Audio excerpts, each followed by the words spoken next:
बच्चों, आज हम पढ़ेंगे कक्षा 7 सामाजिक अध्ययन के अंतर्गत हमारा पर्यावरण विषय का पहला पाठ पर्यावरण। हम आपको बताएंगे इस पाठ से संबंधित प्रश्नों के उत्तर, लेकिन उससे पहले आइए देख लेते हैं एक झलक इस पाठ की, ताकि आपको पूरा पाठ अच्छे से समझ आ जाए, आप इसे पढ़ भी सकें और यहाँ पर जो आपको प्रश्नों के उत्तर बताए जाएंगे उन्हें भी आप अच्छे से समझ सकेंगे। तो बच्चों, आप ध्यान दें, आज हम पढ़ रहे हैं कक्षा 7 सामाजिक अध्ययन के अंतर्गत हमारा पर्यावरण विषय का पहला पाठ पर्यावरण। आप यहाँ से देख सकते हैं इस पाठ को आप अच्छे से पढ़ें, समझें और इसके बाद हम आपको यहाँ पर इस पाठ से संबंधित जो प्रश्नों के उत्तर बताएंगे उन्हें आप अच्छे से याद भी करेंगे।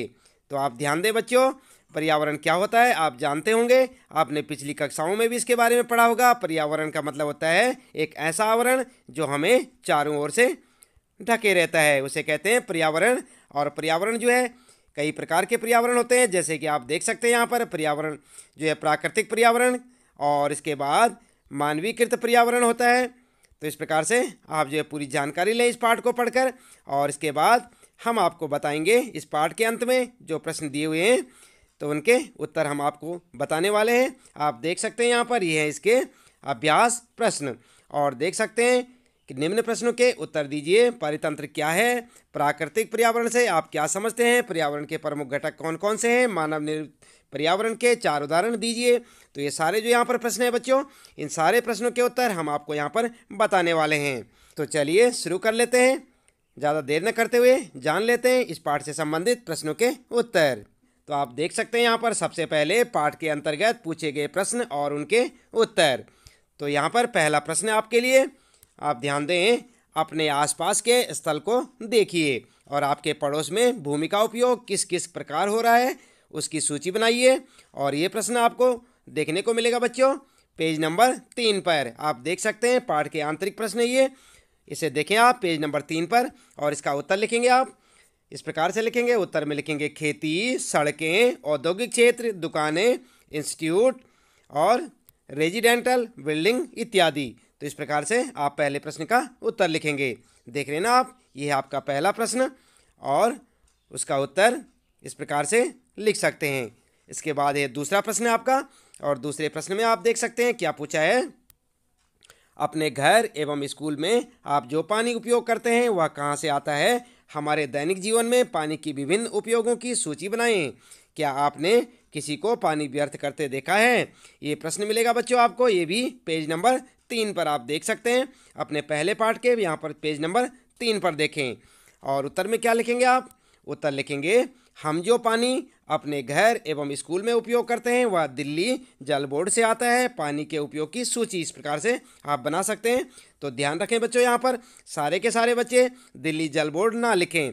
आप जो है जिस भी राज्य में हैं उस राज्य का जल बोर्ड होगा। जैसे राजस्थान के हैं तो राजस्थान जल बोर्ड लिख सकते हैं, उत्तराखंड है तो उत्तराखंड जल बोर्ड लिख सकते हैं, और आप जो है बिहार के रहने वाले हैं तो आप जो है बिहार जल बोर्ड लिखेंगे।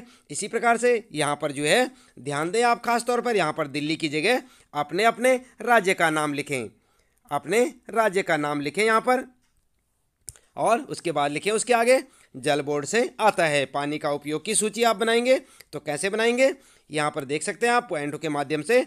नंबर 1 यहाँ पर जो है पीने के लिए, धुलाई के लिए, सफाई के लिए, भोजन तैयार करने के लिए, नहाने के लिए, ठीक है।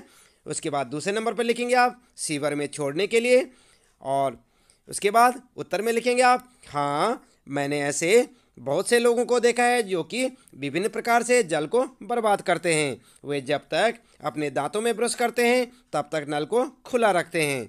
मैंने बहुत सी पानी की टंकी भर जाने के बाद पानी छतों से बहता देखा है।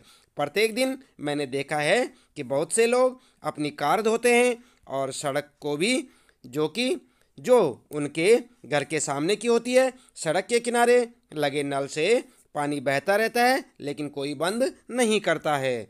इस प्रकार से आप पानी का दुरुपयोग के बारे में भी लिख सकते हैं, और जो है ये भी लिख सकते हैं कि कहाँ कहाँ से पानी आता है। जैसे आप देख रहे हैं यहाँ पर प्रश्न में देख सकते हैं आपके घर स्कूल में जो पानी उपयोग करते हैं कहाँ से आता है, और पानी को जो है इस प्रकार से व्यर्थ करते भी देखा होगा आपने, उसके बारे में भी आप लिख सकते हैं। तो इस प्रकार से आप अपने दूसरे प्रश्न का उत्तर लिखेंगे। तीसरे प्रश्न में पूछा है आपको कि स्कूल जाते समय आसमान को देखें, ध्यान दें कि दिन कैसा है, वर्षा हो रही है, आसमान में बादल है, तेज धूप है या कोहरा इत्यादि। और ये प्रश्न भी आपको पेज नंबर 3 पर देखने को मिल सकता है बच्चों, आप वहाँ पर देखें, देख लेना आप यहाँ पर। यह है आपका तीसरा प्रश्न और इसका उत्तर किस प्रकार लिखेंगे? उत्तर लिखेंगे, दिन बदली वाला है, यह तो बहुत अच्छा, काले बादल छाकर वर्षा के आने की सूचना देते हैं। अब मौसम ठंडा और आरामदायक है क्योंकि तापमान में गिरावट आई है। ठीक है, तो इस प्रकार से आप अपने तीसरे प्रश्न का उत्तर लिख सकते हैं। यह है आपका तीसरा प्रश्न और उसका उत्तर। इसके बाद बच्चों बात करते हैं यहाँ पर चौथा प्रश्न है आपका, अपने पड़ोस के किसी बुजुर्ग व्यक्ति से बात करें और निम्न जानकारी प्राप्त करें। और क्या क्या जानकारी आपने लेनी है? आपने लेनी है जानकारी नंबर 1, जब वे आपकी उम्र के थे तब उनके आसपास कैसे पेड़ थे। और नंबर 2, दूसरा प्रश्न है, उस समय के घर के अंदर खेले जाने वाले खेल कौन कौन से थे और उस समय उनका पसंदीदा फल क्या था।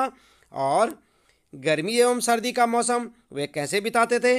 प्राप्त जानकारी को दीवार या बुलेटिन बोर्ड पर प्रदर्शित करें। और ये प्रश्न मिलेगा आपको पेज नंबर 3 पर, आप देख सकते हैं। इस प्रकार का एक प्रश्न मिलेगा आपको, जैसे कि यहाँ पर ये चौथा प्रश्न लिखा हमने, ये आपको मिलेगा आपके पेज नंबर 3 पर, आप देखिए अपनी किताब में। और उत्तर में लिखेंगे आप, उत्तर इस प्रकार लिखेंगे, नंबर 1, आम, अमरूद, पपीता, लीची, अनार इत्यादि के पेड़। और नंबर 2 के उत्तर में लिखेंगे लूडो, शतरंज और कैरम बोर्ड, उनको ये खेल पसंद थे। नंबर 3 में लिखेंगे गर्मियों के समय वे केले के पेड़ों की घनी छाया में बैठते थे। और इसके बाद नंबर 4 का उत्तर लिखेंगे आप, गर्मियों के समय वे केले के पेड़ों की घनी छाया में बैठते थे। जाड़े के समय में आग के पास बैठकर समय बिताते थे, वे धूप में बैठकर सूर्य की गर्मी भी लेते थे। ठीक है बच्चों, तो इस प्रकार से आप जो है अपने इन चारों प्रश्नों के उत्तर लिख सकते हैं और चाहे तो अपने हिसाब से भी, क्योंकि आपने जिस भी बुजुर्ग व्यक्ति से बात की होगी उसके हिसाब से भी लिख सकते हैं आप। तो ध्यान देंगे बच्चों, पहले हमने आपको बताए थे आंतरिक प्रश्न और अब ये हैं पाठ के अंत में पूछे गए प्रश्न। आपने पूरा पाठ पढ़ लिया होगा, पूरा पाठ पढ़ने के बाद आपको जो है पाठ के अंत में कुछ प्रश्न दिखाई देंगे और जो हमने आपको दिखाए भी थे पहले इसी वीडियो में। आप देखेंगे पहला प्रश्न है, निम्न प्रश्नों के उत्तर दीजिए। और किन के उत्तर देने आपने? क्या है पारितंत्र क्या है? आप ध्यान दें बच्चों, पारितंत्र क्या है इसका उत्तर लिखेंगे आप। उत्तर में लिखेंगे, यह तंत्र जिसमें समस्त जीवधारी आपस में एक दूसरे के साथ तथा पर्यावरण के उन भौतिक एवं रासायनिक कारकों के साथ परस्पर क्रिया करते हैं जिसमें वे निवास करते हैं, पारितंत्र कहलाता है। ये सब ऊर्जा और पदार्थ के स्थानांतरण द्वारा संबद्ध है। तो इस प्रकार से आप देख सकते हैं, क्लियर लिखें आप अपने उत्तर को। और यहाँ से पहला प्रश्न आपका कै वाला और इसका उत्तर पारितंत्र क्या होता है, इसका उत्तर इस प्रकार लिखेंगे। बात करते हैं दूसरा प्रश्न है बच्चों, और प्रश्न में पूछा है कि प्राकृतिक पर्यावरण से आप क्या समझते हैं। तो क्या समझते हैं बच्चों प्राकृतिक पर्यावरण से? उत्तर में लिखेंगे आप, भूमि, जल, वायु, पेड़ पौधे एवं जीव जंतु मिलकर प्राकृतिक पर्यावरण बनाते हैं। दूसरे शब्दों में पृथ्वी पर उपस्थित उन समस्त जैविक और अजैविक तत्वों का योग प्राकृतिक पर्यावरण कहलाता है। तो इस प्रकार से आप जो है दूसरे प्रश्न का उत्तर यानी ख का उत्तर यहाँ से लिखेंगे। इसके बाद अगला है आपका गै वाला प्रश्न है, और गै में क्या पूछा है, पर्यावरण के प्रमुख घटक कौन कौन से हैं। उत्तर लिख सकते हैं पर्यावरण के प्रमुख घटक और हेडिंग डाल के लिखेंगे बच्चों। आप ध्यान दें, यहाँ पर आप हेडिंग डालें, उत्तर में लिखेंगे नंबर 1 नंबर 2 करके। सबसे पहले लिखेंगे नंबर 1 प्राकृतिक घटक, खनिज, भूमि, पेड़ पौधे, पशु पक्षी, जल, वायु आदि।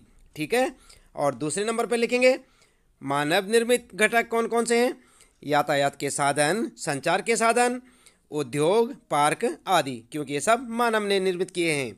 इसके बाद अगला प्रश्न है बच्चों, ध्यान दिया आपने, ये था गै प्रश्न और इसका उत्तर। और अगला प्रश्न है बच्चों गै वाला, मानव निर्मित पर्यावरण के 4 उदाहरण दीजिए।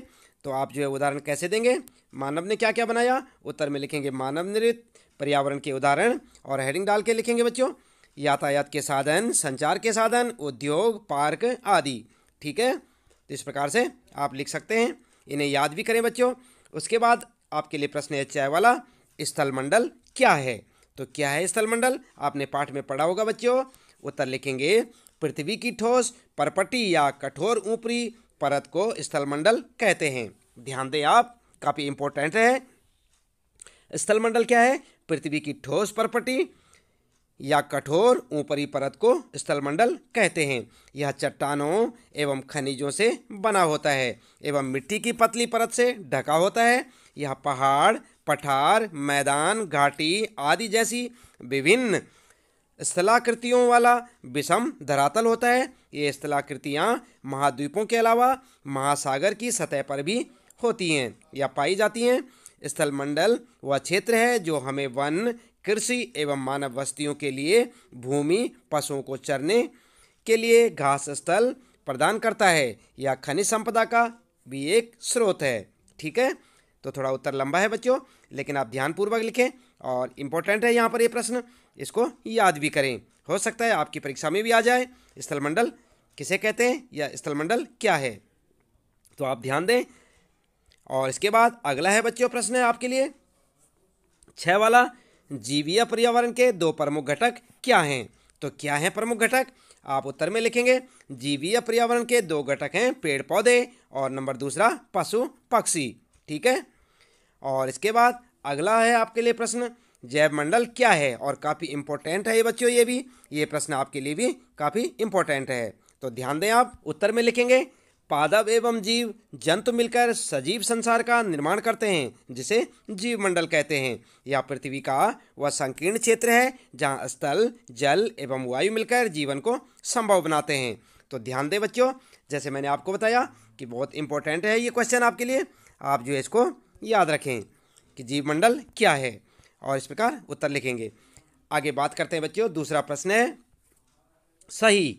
देख रहे ना आप, यहाँ पर उत्तर चिन्हित कीजिए। तो यहाँ पर सही उत्तर में आपने सही का चिन्ह लगाना है। और यहाँ पर देख सकते हैं आप कै वाला है सबसे पहले, इनमें से कौन सा प्राकृतिक पारितंत्र नहीं है? तो यहाँ पर ऑप्शन दिए हुए हैं आपके लिए और सही ऑप्शन को आपने चुनना है, मरुस्थल, ताल या वन। उत्तर में लिखेंगे आप ताल। ठीक है, और इसके बाद अगला प्रश्न है इनमें से कौन सा मानवीय पर्यावरण का घटक नहीं है? तो यहाँ पर भी 3 है, तीनों में से एक सही होगा आपका। देख सकते हैं आप स्थल, धर्म और समुदाय। तो यहाँ पर सही कौन सा होगा? उत्तर लिखेंगे, आप ध्यान दें, उत्तर लिखेंगे आप स्थल। और गै वाला प्रश्न है बच्चों इनमें से कौन सा मानव निर्मित पर्यावरण है? जैसे कि यहाँ पर ऑप्शन देख सकते हैं आप, पर्यावरण, समुद्र, सड़क। तो इनमें सही कौन सा होगा? उत्तर लिखेंगे सड़क। देख रहे हैं ना आप यहाँ पर, ये वाला सही। और इसके बाद अगला है बच्चों इनमें से कौन सा पर्यावरण के लिए खतरा है? ये 3 ऑप्शन है यहाँ पर, पादप वृद्धि, जनसंख्या वृद्धि और फसल वृद्धि। तो यहाँ पर उत्तर लिखेंगे आप जनसंख्या वृद्धि। यही तो खतरा है ना, जनसंख्या ज़्यादा बढ़ेगी तो खाने पीने की चीज़ों की कमी पड़ जाएगी, जो साधन है हमारे पास और सुख सुविधाएं जो है सभी चीज़ों की कमी पड़ जाएगी। तो समस्या कहाँ पे होगी? जनसंख्या वृद्धि पे। यहाँ पर तीसरा प्रश्न आप ध्यान दें, निम्नलिखित स्तंभों को मिलाकर सही जोड़े बनाइए। तो यहाँ पर जो है आपने जोड़े बनाने हैं सही, आप ध्यान देंगे। जैसे देख सकते हैं आप यहाँ पर कै में जैव मंडल, ख में वायुमंडल और गै में जल मंडल और घ में पर्यावरण। आप देख रहे हैं यहाँ पर। और उसके बाद नीचे देख सकते हैं आप नंबर 1 पे है यहाँ पर, फर्स्ट में पृथ्वी को घेरने वाली वायु की चादर, सेकंड में जलीय क्षेत्र, थर्ड में हमारे आसपास का क्षेत्र और फोर्थ में देखेंगे आप वह संकीर्ण क्षेत्र जहाँ स्थल, जल एवं वायु पारस्परिक क्रिया करते हैं। तो यहाँ पर जो है आपने क्या करना है, इन स्तंभों को मिलाकर जोड़े बनाने हैं। तो जोड़े कैसे बनाएंगे आप बच्चों? पहले ध्यान से देखें आप, ये जो क है यहाँ पर जैव मंडल के साथ में, इसके साथ जो है इन चारों में से कौन सा सही बैठेगा ये आपको बताना है। तो यहाँ पर क्या करेंगे आप उत्तर में लिखेंगे, इस प्रकार से आप उत्तर लिखें। उत्तर में लिखेंगे आप नंबर 1 जैव मंडल, नंबर 2 वायुमंडल और गै में लिखेंगे जल मंडल और यहाँ पर गै में पर्यावरण। कै कै गै गै, पहले तो आप ऐसे ही लिखेंगे उत्तर में। ध्यान रखें आप, यहाँ पर काफ़ी समझने का है, तो आप पहले ही ऐसे ही लिखेंगे। और उसके बाद कै वाले के साथ यानी कि इसके साथ में ये वाला बैठेगा आपका वह संकीर्ण क्षेत्र जहाँ स्थल, जल एवं वायु पारस्परिक क्रिया करते हैं। तो इस प्रकार से आप लिखेंगे। उसके बाद ख वाले के साथ के लिए आप इसको जोड़ें यहाँ पर, ये फर्स्ट वाला पृथ्वी को घेरने वाली वायु की चादर। और उसके बाद यहाँ पर जो है जो थर्ड वाला है जल मंडल के साथ लिखेंगे आप, जल मंडल के साथ लिखेंगे जलीय क्षेत्र। और उसके बाद जो अंतिम है यहाँ पर पर्यावरण, पर्यावरण के साथ आप यहाँ पर जो है यहाँ पर भी लिख सकते हैं मिलाकर। कैसे लिखेंगे? इसको लिखेंगे थर्ड वाले को, हमारे आसपास का क्षेत्र, यानी कि पर्यावरण के साथ हमारे आसपास का क्षेत्र। तो समझ गए ना आप? इस प्रकार से आप अपना उत्तर लिखेंगे जैसे यहाँ पर आप देख रहे हैं। पहले वाले के साथ आप ध्यान दें ये वाला, दूसरे वाले के साथ यहाँ पर ये वाला, और तीसरे वाले के साथ जलमंडल के साथ जलीय क्षेत्र, और उसके बाद यहाँ पर जो है चौथे वाले पर्यावरण के साथ ये वाला लगाएंगे आप, और इस प्रकार से आपका उत्तर हो जाएगा। चाहे तो आप ऐसे भी लिख सकते हैं जैसे यहाँ पर लिखा हुआ है। क्रम आप यही रखेंगे इसका, क ख ग घ, और यहाँ पर जो है इसमें इसका क्रम ऐसे ही रखेंगे आप, चौथा, पहला, दूसरा और तीसरा। इस प्रकार भी आप अपना उत्तर दे सकते हैं। बात करते हैं बच्चों, यहाँ पर चौथा प्रश्न है आपका, कारण बताइए। तो कारण बताइए में क्या है यहाँ पर? सबसे पहला प्रश्न, मानव अपने पर्यावरण में परिवर्तन करता है। तो इसका कारण क्या है बच्चों? इसका कारण है, उत्तर लिखेंगे, मानव अपने पर्यावरण के साथ पारस्परिक क्रिया करता है और उसमें अपनी आवश्यकता के अनुसार परिवर्तन करता है। वह अपनी आवश्यकता के लिए फसल उगाता है, पशुओं को पालता है और वस्तुओं को निर्मित करने के लिए उद्योगों की स्थापना करता है, आवागमन के लिए यातायात के साधनों का निर्माण करता है, नदियों पर बांध बनाकर बाढ़ पर नियंत्रण और सिंचाई का प्रबंध करता है। ये सभी मनुष्य को पर्यावरण से प्राप्त नहीं होता, बल्कि वह पर्यावरण में बदलाव करके प्राप्त करता है। तो ठीक है, पहला प्रश्न है यहाँ पर आपका, कारण बताइए में कैग में कि मानव अपने पर्यावरण में परिवर्तन करता है। इसका कारण क्या है? उत्तर में आप ये लिखेंगे, इसका कारण ये है, जैसे कि यहाँ पर आप देख सकते हैं ये वाला लिखेंगे।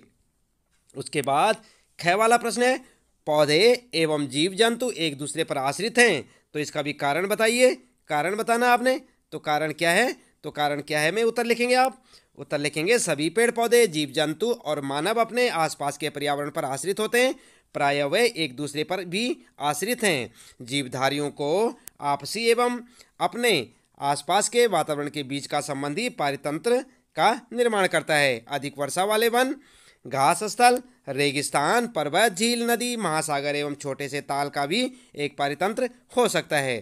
तो इस प्रकार से आप दूसरे के साथ कारण उसका ये लिखेंगे, ठीक है।